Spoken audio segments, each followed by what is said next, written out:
So again, what did I hear? I know. I heard that the Ayatollah Khomeini, when they began negotiations with the Secretary of State, the Munster lookalike, John Kerry, they had agreed that they would curtail their enrichment activities. Well, we just heard, you're not going to believe this. I mean, I know you're not going to believe this. We just heard that they lied. We just heard that it's been proven the stockpile of their enriched uranium has increased by 20% since these negotiations began. What else did we hear? Well, we know for a fact that the Iranian Charter demands for the destruction of the little Satan and the big Satan. And guess who the big Satan is? Drum roll! It's us, America. Fox News just reported that there's grumblings, chatter, that ISIS plans to bring a nuclear weapon across our open, porous borders.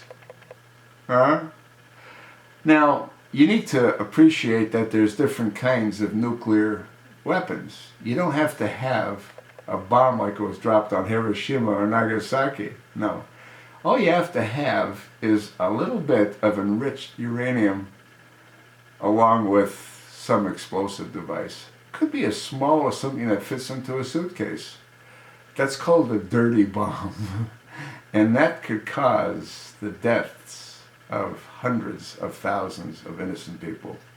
And how difficult do you think it would be to bring a dirty bomb, or even a bigger bomb, across our open, porous borders? How do you think all these illegals are getting here through our open, porous borders? How do you think all this cocaine and all these other illicit drugs are being brought here through our open, porous borders? And who can we thank for open, porous borders? Well, drum roll!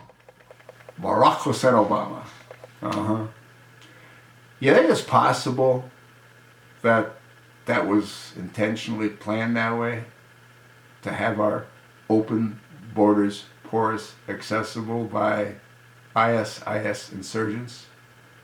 Or any other radical group, Boko Haram? Now, any one of these groups could easily have crossed into America. Now, if anyone thinks that they're not here, they're delusional. What we're being fed is that the terrorists that they've just discovered, those two whack jobs in Boston, one that's no longer with us now, they say that they're radicalized over the internet. How do we know that? How do we know that they didn't go to Syria, or they didn't go to Iraq, to Raqqa in Iraq, to get radicalized? And how do we know they weren't brought back across these open, porous borders? I'm just asking. How do we know?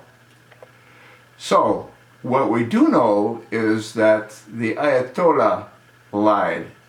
We know that the Ayatollah continued their uranium enrichment program when they were supposed to stop all that activity during these negotiations. Might that explain why they've dragged it out for over a year and a half? I mean, I'm just asking,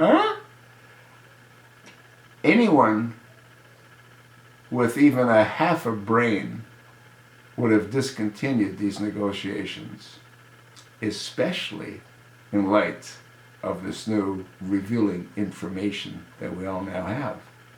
But, guess what? They're going to continue the negotiations.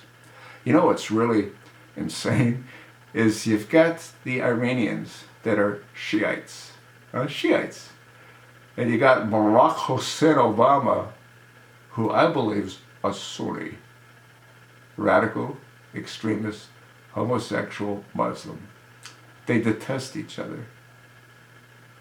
But the chosen one hates Israel more.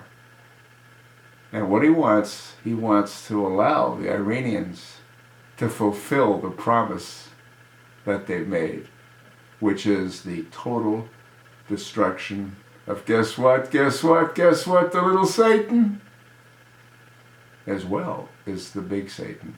So who, once again, in their right minds would negotiate with a terrorist organization whose charter demands the destruction of both the little Satan and the big Satan? The only one that would continue those kinds of negotiations are terrorists themselves as well. That's sort of what I think. Now, for you viewers out there, tell me where I'm wrong. Huh? You can't, can you?